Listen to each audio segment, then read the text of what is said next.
So we're at the Yale Steam condominiums in Washington D.C.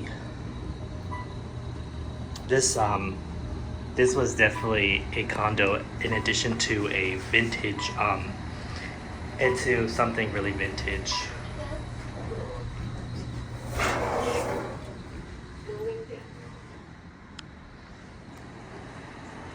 Oh, nice. Alright. So we're gonna go down to lobby. The person who ordered ordered from here lives on the second floor, so